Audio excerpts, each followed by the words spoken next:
Sheikh, I wanted to ask that out of all the sins, Allah has chosen kufr as the major, the worst sin. Like Allah will forgive everything except kufr. So Allah is the most wise and knowledgeable, and there must be something about His wisdom regarding this issue, right? Like what makes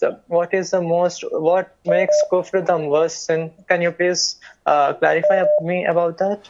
Well, if you look into one ayah, which is the ayah of Surah Al-Ahzab, in which Allah the Almighty said that when He offered the amana of the free choice, at-takalif, to as-samawat, the heavens, al-ard, the earth, al-jibal, the mountains. So briefly, all the living creatures, the Almighty Allah offered them one of two choices.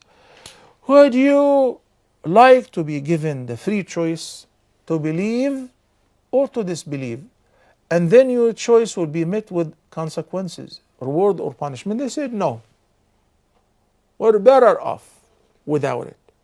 فأبين أن يحملنها وأشفقن من السر. We cannot afford taking the risk.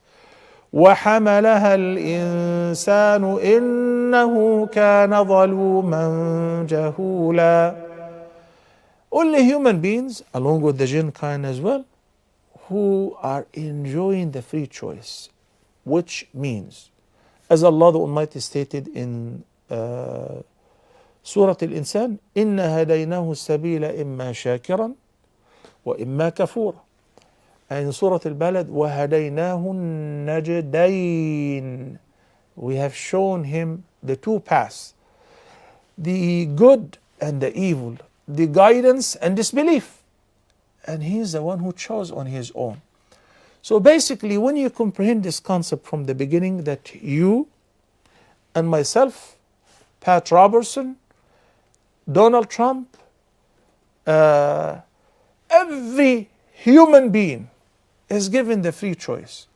And along with that, Allah the Almighty supplied and supported us with the means of guidance. Inna hadaynahu sabila, we showed him the path, the straight path. Then whatever he chooses, he will be dealt with accordingly. So Habibi, there is no injustice whatsoever in this matter. I'm actually sitting here and sometimes somebody calls and says, you guys are barbaric, you guys are, and Muhammad was a dictator. We had Brother John from Australia who was calling a few times, and then all of a sudden he called and he said, I want to take Shahada right now. We're tens of thousands of miles away from Australia. So he is following whatever we're saying, and we're supporting whatever we say with documents from the Quran or from the statements of Prophet Muhammad sallallahu alaihi wasallam. Did anyone put any pressure on him to choose to become Muslim? No. So he chose to become Muslim on his own, and Allah guided him? Yes. Others don't want to. That is their choice. So if somebody chose not to be rightly guided and refused, despite the fact that he is given enough evidences, then he is totally responsible for his or her choices, for making the right or the wrong choice. You will bear the consequences.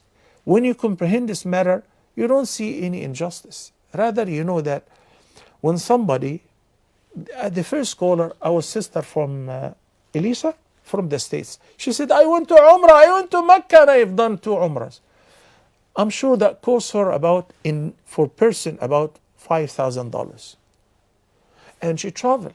And if she's working, she took a vacation. She booked plane, she booked hotels, she booked appointment for Umrah. So it's a struggle, mujahada. Hey, it wasn't like having fun. It's an effort that is made. Why? I want to please Allah and I want to earn His promised reward. That is her choice. Another person, this money I would rather drink and have fun, and every day I go to a nightclub, enjoy being with a different girl or a different guy, whatever. That's their choice, isn't it?